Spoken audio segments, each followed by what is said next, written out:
Hello everyone and welcome to a brand new episode of the Sports Insight with your host Alamdar Khan. And yes, as you know, we give you information about sports from all across the globe.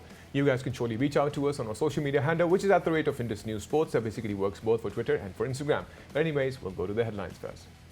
And yes, Pakistan defeated Zimbabwe in first test by an innings and 116 runs.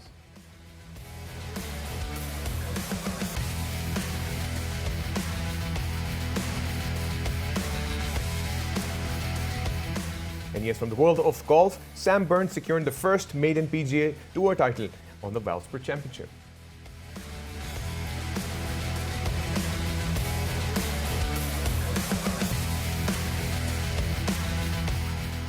And yes, from the world of NBA, Milwaukee Bucks win against Brooklyn Nets 117-114 on Monday.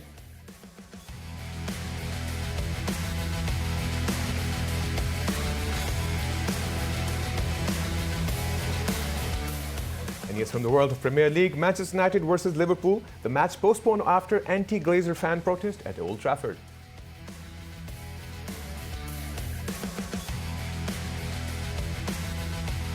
And yes, those were the headlines. And not to forget that Pakistan managed to clinch that first victory against Zimbabwe by an innings and 116 runs. Not to forget that we pretty much did so much to ensure that Pakistan grabs that victory. It has been a tough journey to begin with when we talk about the T20s against Zimbabwe, but Pakistan still is, I think, on spot ready in terms of facing the Zimbabwe team, and we'll surely be having the next test coming up to us on the 7th of May.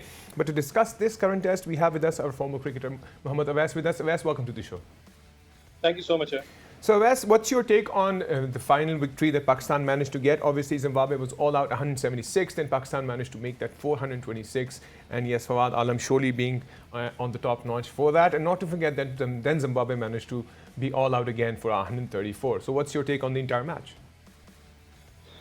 It was a brilliant match, especially for the Pakistan, because getting score up to 400 something plus runs, because Pakistan has not been a team which actually touches, even in the test matches in the first or second innings, about 400 plus runs. And it's a good sign for Pakistan that they have scored around 400 plus runs. And especially, I would say, the new batsman like Imran Butt scoring 90 odd runs. Unfortunately, he was short of 10 or 11 runs to score a maiden 100 for him.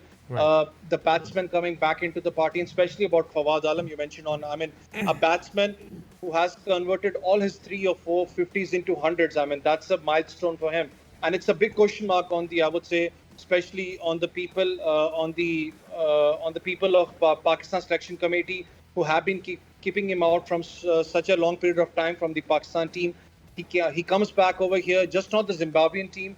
He scores 100 against New Zealand. He scores 100 against South Africa in South Africa. So that's the biggest milestone what Pakistan has done. But one thing, Alamdar bhai, I need to mention here, it's about Zimbabwe team. And what I feel, as a cricketer, I felt one thing good was that, even in the T20s, Zimbabwe did give a good fight to Pakistan, and that's a good sign for the Zimbabweans, because Zimbabwe is one of the teams who have actually been on the ICC rankings at the number 10th or 11th position. They even have been gone through the qualifying rounds. Right. So it's a good sign that they are producing some good quality cricketers, especially the fast bowler, the left-arm pacer. Right. He's a brilliant fast bowler for them. The long pacer, I would say, with the right-arm pacer. So they are getting good quality cricketers who can actually give tough time to the teams on the higher note. Right, and talking about Mazarbani, obviously he managed to get those 4 wickets. And not to forget, not only on their bowling sides, obviously they surely gave a very tough time to Pakistan in terms of T20. But when it comes to test matches, it surely is more tougher because it's all about the will. One needs to be very strong and solid. And the major learning for any cricketer is, I believe, through the test side. But anyways, what's your take on Hassan Ali's amazing bowling to begin with? Hassan Ali has been a brilliant, I would say, prospect for Pakistan. I remember when he won the Champions Trophy for you, he was the main strike fast bowler for you. Unfortunately, due to the back injury, he was out of the Pakistan team. And even his performance too, I would say, it had gone down because of his injury. Right. He comes back strong. He's proven his, I would say, performance in the Pakistan Super League, even in the test matches, even in the one-days and T20s. He has been doing a fabulous job for Pakistan. But still, again, Alamdar bhai, I will tell you one thing. One thing was good that you gave some rest to Shaheen Shah Afridi. He did not play some T20 matches because it was need of that time, because he has been carrying a lot of burden on the Pakistan team as a fast bowler. Hassan Ali, on the other hand, I know he's back for the Pakistan team, but still, again, I would say because of injuries, what he has gone through, he's back after the injury-prone time, but still you need to take care of him on regular intervals because you're preparing him for the World Cup coming up, and it's Right. a major tournament. You have the Pakistan Super League now. I know again a big tournament for Pakistan because many players will be obviously eyeing the Pakistan Super League to come back in the Pakistan squad for the World T20 coming up. But still, you really need to take care of these youngsters, especially your fast bowlers, who are Right. actually a permanent slot for Pakistan team because I mean they are your asset. You can't lose them in the between because you have got the main tournaments coming up. So you Right. really need to take care of them. Rest Hassan Ali has been fabulous. The way he has been hitting the deck hard, he has been bowling with his accurate pace, and Right. he's banged with the generator style. So that's a brilliant thing to watch for him. Right. What's your take on? Obviously, we need to surely look into our strong bowling side, and we need to ensure that. What's your take on? Because I was reading this article lately, and it talked more about Tabish Khan as well. So, what's your take on Tabish Khan himself as a bowler? Because apparently, the stats and all the details when you see them, and then people obviously come up to the point of blaming the selectors. I'm just saying this because of the fact that as you started off talking about Fawad Alam. So this was also one question and one name in my head, and I thought maybe I'll have a word with you on that. Lamdarbe, that's a really good question. I mean, because even I was thinking while starting on the show that we need to talk about Tabish Khan, and he's one of the one everyone talks about him. I remember even the Zimbabwe when he was, I think so, going through it was some stretch exercise what he was doing on, and the commentator even discussed about his stats that why he's not playing for the Pakistan. He has been a senior contender who has performed well for the Pakistan, I would say first class cricket, Right. around 500 plus wickets. That's a whole hell lot of experience, I would say, what he Agreed. carries on. It's unfortunate, I would say, that Pakistan team, I don't know why they're keeping him away over here. I know you have won the first test match. You obviously will want to go with the full strength, even the second test match to win on the clinch the series. But again, why are you carrying these guys with you when you don't want to make them play? He Right. is not a youngster. He's a full season campaigner. He's a experienced Absolutely. campaigner who's, I think so, age is around 32 or 33 years of age. He's exactly 36. But as you said that yes, he's a senior 36. campaigner. So why not Tabish Khan? See, that's the thing, Alamdar bhai. That's the point where the team management now needs to sit down and get Tabish Khan into the squad. I mean, he Right. needs to play up over here. He's not a youngster that you're going to be keeping him out for at least 2 to 3 years or 2 to 3 months and getting him back into the Pakistan team. Right. It's just 3 to 4 years left of him. I mean, you need to get that juice, what he has in him, what he has been doing on. And he's one of the players I remember when I used to play the UE under 23s in when Pakistan, I think so, if I'm not wrong, toured back in 2011 or 2000, it was 12 or 10 to the Dubai. You had UAE, sorry, it was Pakistan A versus the England Lions, and I was watching him over there too, and I played a practice match against him. He was damn swing fast bowler. It wasn't easy even in the dead wickets to play him. The way Right. he was bowling with his full accuracy and what pace he had at that time. Obviously, the pace has now decreased, but there's swing, there's passion to play for Pakistan, and he has been doing a superb job in the domestic structure. But it's again the Pakistan management, the Pakistan captain need to take a stand over here Right. that he's the guy who needs to be in the Pakistan team. Give Shaheen Shah Afridi a rest over here. You made him play one test match, give him rest. Get Right. Tabish Khan to play up over here. So you need to get that guy to be in the Pakistan squad. Absolutely, absolutely. Let's hope management does look into this situation because obviously, if someone has made himself and his mark as a bowler, I think he surely deserves that specific chance. But anyways, we were also talking about one thing, and surely I was going through this myself today. In terms of, you just mentioned World Cup. Yes, we're surely preparing our teams for the World Cup, but it's a very tricky situation if we look into the situation scenarios with regards to IPL. Yes, there have been so many corona cases already in India. And recently, we just got hold of the story that two of the players from Kolkata Knight Riders they got tested positive, 2 players, and then there are like 5 more officials. So I think the biosecure bubble has finally broken, and I think if they cannot manage to do this, so I think the ultimate solution to the upcoming World Cup, which was supposed to be in India, I think BCCI should finally take notice of it, and I don't think they'll be able to pull off a World Cup T20 thing in India to begin with. Alamdar bhai, I remember when the IPL was actually getting started, and there was, I think so, the Mumbai government actually excused for not having IPL matches. They requested the state and even the BCCI that we can't hold the IPL matches, if I'm not wrong. Right. because of the more COVID cases over there. Right. But still, the IPL was played. I mean, and I remember it's just now because even if you remember about Christian, he had a statement that he requested the Prime Minister of Australia to get a chartered plane for him, for the teammates to get back to Australia. Right. And even the Prime Minister responded by saying that you guys went to play on your will. I Right. remember Australia backing out of South Africa due to COVID-19, that the COVID cases are over there, we can't play over there. Exactly. Why is it double standard? Again, I would say the double standard of ICC really needs to stand up over here. Right. When you knew the COVID situation of India, I hope so everything goes on well. Allah subhanahu wa ta'ala cures the COVID-19 in India, the situation going on. Right. But still, when the ICC knew that the situation in India, why did they have the must play IPL in India? They could have postponed the event to any other year, like what Pakistan had done. They could have Absolutely. learned from the mistake of Pakistan. See, you learn from the mistakes of the other teams. I mean, you could have learned from them. But it's unfortunate, again, I would say it's the major stakeholders. They wanted the IPL to be played up over there. And Right. now you can look at this scenario. Even if you're, Alamdar, even if you're in a bubble, again, I will tell this kind of disease is one disease that whatever precaution methods you do, but when it is going to harm you, it is going to harm you, whatever happens on. Many of the people I've seen, I mean, even they don't actually come out of the bubble, they stay in the room, they don't even come and even speak to the other ones, even Right. by a distance, but still they have got COVID-19 because this is a disease. When it happens, it's going to happen to you. Right. Shifting the World Cup, I mean, this was obviously a must decision by the ICC because they had to go on a neutral venue. And UAE, at the current scenario from the world, I would say it has less COVID cases, but still Right. the COVID cases being active in the Asian conditions, especially, I would say it's still a doubt what the official ICC statement would be. I mean, looking at the ICC statement, we need to really think that they need to change the position of World Cup from India to any other country who has less COVID cases or don't have COVID cases. They need to do that because that is the time, that is the need of the game. Right. Well, thank you so much, Avais, for being a part of the show and discussing the world of cricket, not only Pakistan versus Zimbabwe, but obviously the COVID situation as well. Thank you so very much.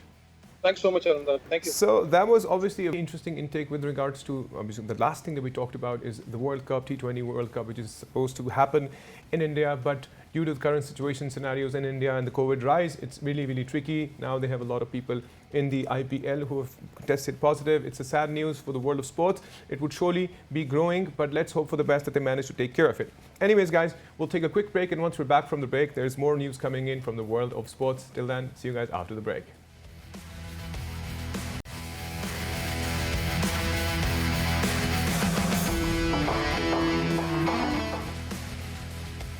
And yes, welcome back from the break. And before the break, we were discussing the world of cricket, how interesting it was. But surely there is so much happening. There's so much happening in the world of sports. And now we'll be talking more about the world of golf. And not to forget, we'll be talking about the Valsport Championship, which was underway a few days ago. But obviously, it came up to a point of Sam Burns getting that victory against Keegan Bradley to begin with. And surely to discuss this, we have an expert with us, Sean Martin. Sean, welcome to the show. Thanks for having me. Great. So, Sean, what's your take on the Valsport Championship to begin with? Obviously, Keegan Bradley was surely at the start, and everybody was looking, and even I think he was pretty much sure that the starting of the tournament began very, very promising for him. But eventually, Sam Burns came up to a point to grab that victory. What's your take on the entire tournament?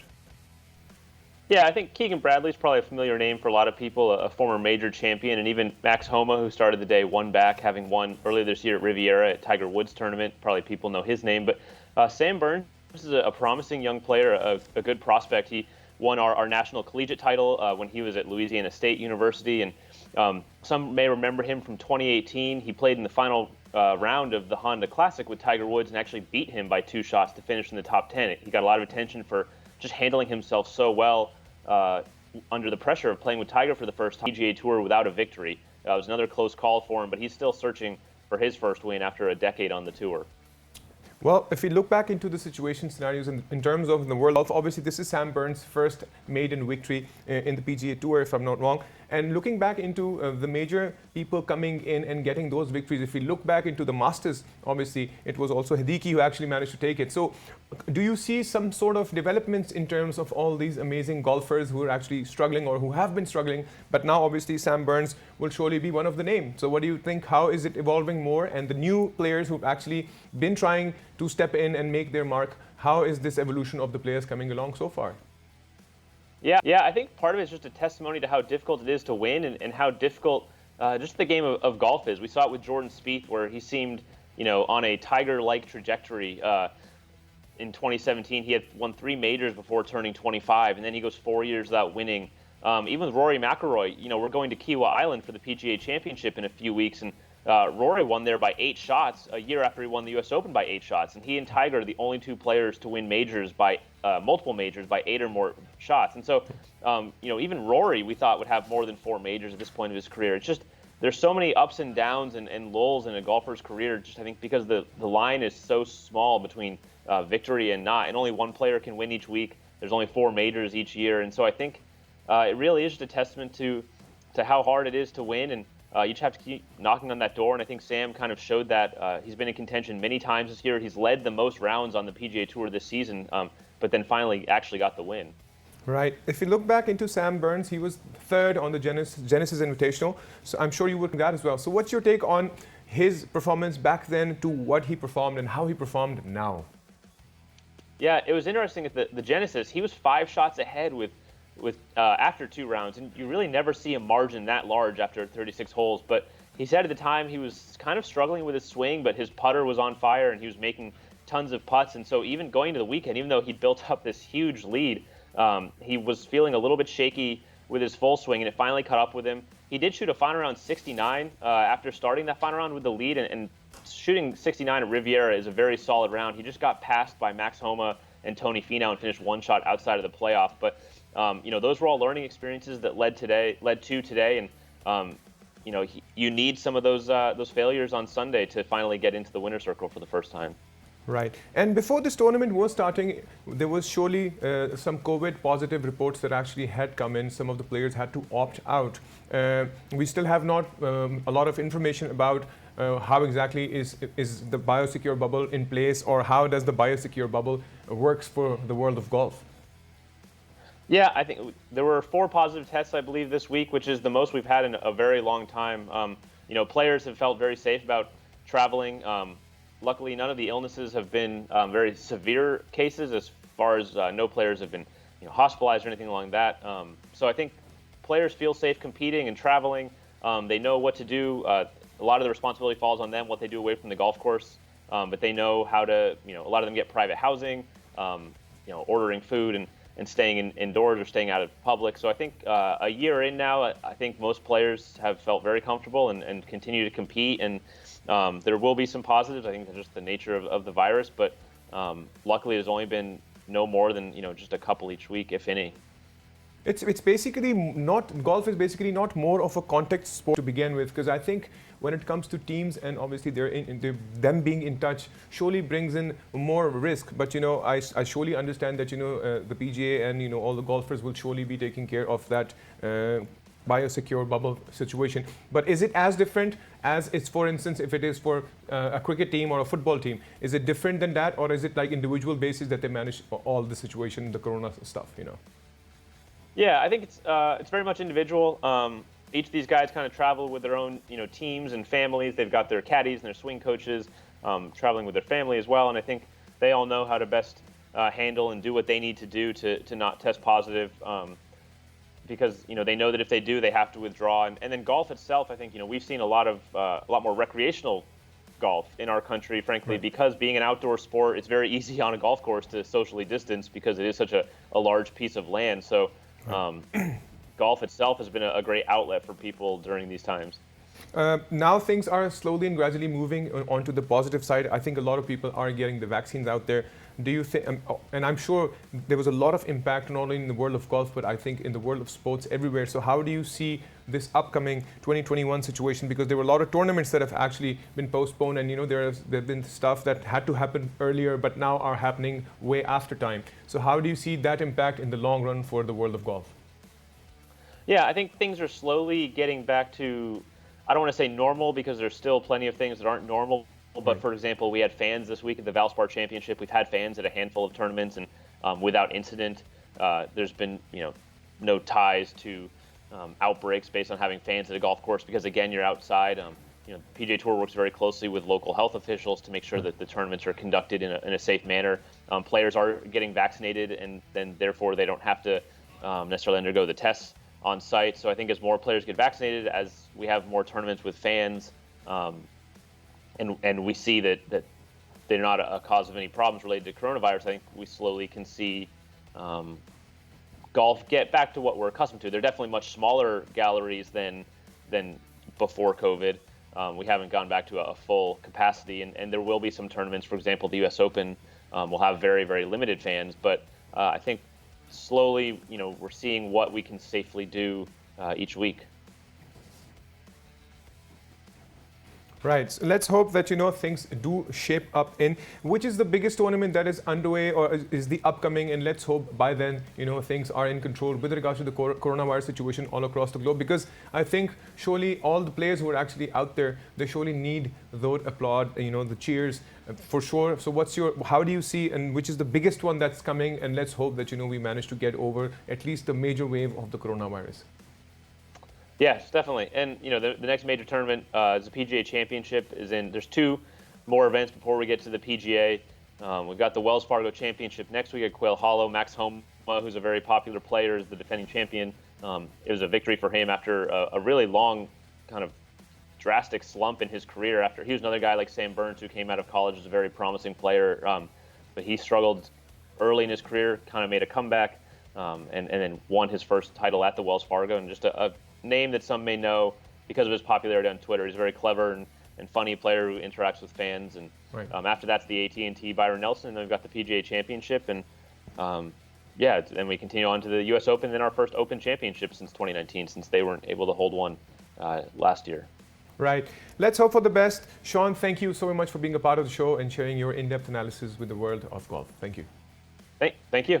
So that was Sean, and he did give us an in-depth analysis not only of the World Pro Championship, but obviously the major developments in terms of the coronavirus situation that's actually happening. And let's hope with time things improve. But anyways, we'll quickly jump over to the next news, which is from the world of NBA. Yes, Malakawabi Buck actually managed to win against the Brooklyn Nets, which has been more interesting because the match was 117 to 114. And not to forget that Brooklyn Nets were surely on the eastern side. They were on the top, and right now they are one step down. So this surely would be a major upset for them. But Bucks surely are trying their level best to get up to the top, and they would definitely be looking at the playoffs. That is, all the teams in the Eastern and the Western conference are looking forward for that. And Giannis and Kevin Durant put their best forward, and they're still trying to boast the two MVPs to begin with, which is Giannis and Kevin Durant actually managed 49 points and 42 points respectively. Anyways, ultimately, we talk about who won and who did not. Obviously, they are still trying. Brooklyn Nets surely will have to make more effort to get up there because they've lost against the Bucks. But anyways, we surely would look forward to that, and we'd definitely discuss that in the future. But this was from the world of NBA. I'll quickly jump over to the world of football. Yes, from the world of football, Manchester United versus Liverpool match postponed after anti-Glazer fan protested. Yes, there were a lot of protests happening in terms of this, and hundreds of fans got into the stadium ahead of the behind closed door protocols. So there is obviously a big rivalry when it comes to Man U and when it comes to Liverpool. But this surely is going to be rescheduled. Let's hope that initially it was at 4:30 kickoff on Sunday, but it has been postponed. Yet they have not yet announced the next match. When exactly would they plan? But obviously when it comes to big rivalries and big names and big clubs, surely situations like these happen. But anyways, guys, if you surely want to reach out to us, you can. Our social media handle, which is @Indus Sports. That basically works for Instagram and for Twitter. Till then, take good care of yourself, and bye-bye.